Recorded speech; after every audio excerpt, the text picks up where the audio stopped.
After World War II, Cambodian classical ballet underwent a renaissance brought on by former Queen Kosamak.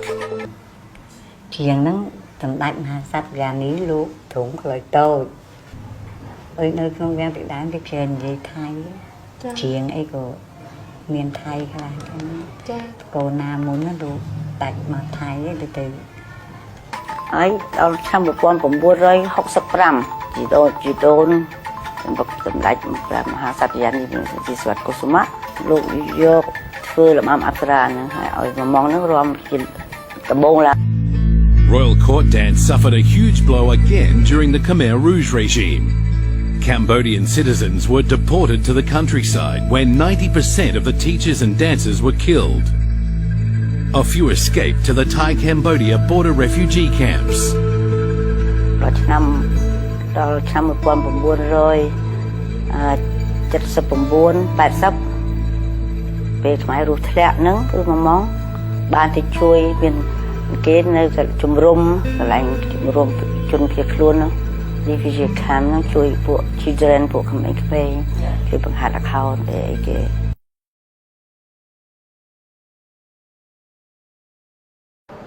លោកច្រើនតែដោយសារខ្វះគ្រូខ្វះអីចឹងទៅលោកច្រើនតែទៅឲ្យ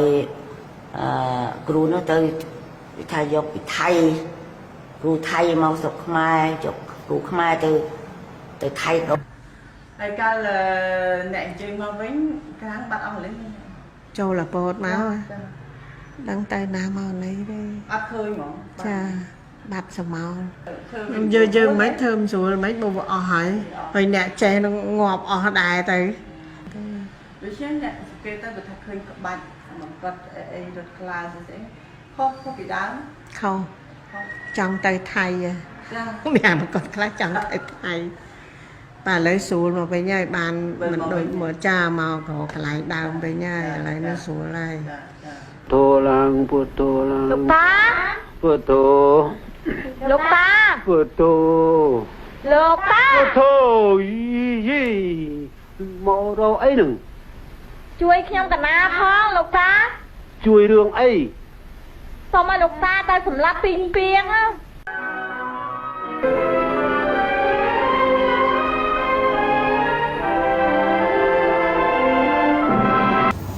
អូគ្រូនៅពីងចេះជឿណាគឺភាសាសៀមតើអ្នកចាំឈ្មោះគ្រូដែលថាចេះភាសាសៀមហ្នឹងណែ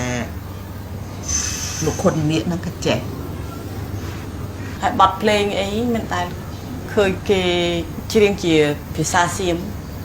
ចាមានតែភាសាសៀមខ្មែរមកប្រែមកខ្មែរមានជំនាញគាត់ច្រើនភាសាថៃហ្នឹងច្រើនចាច្រើនហើយដល់ពេលយើងរាំអញ្ចឹងមកដល់បកមកខ្មែរវិញអីចឹងយើងរាំអីចឹងចាអ្នកណាបកប្រើ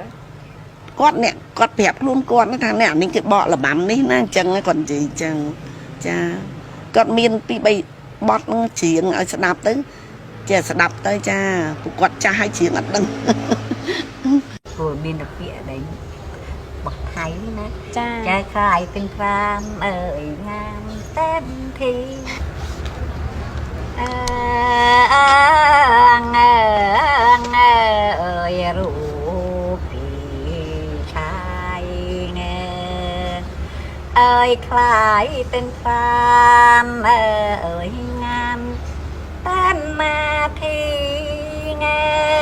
មួយនេះអើយមួយងាមីស៊ីដែលថយ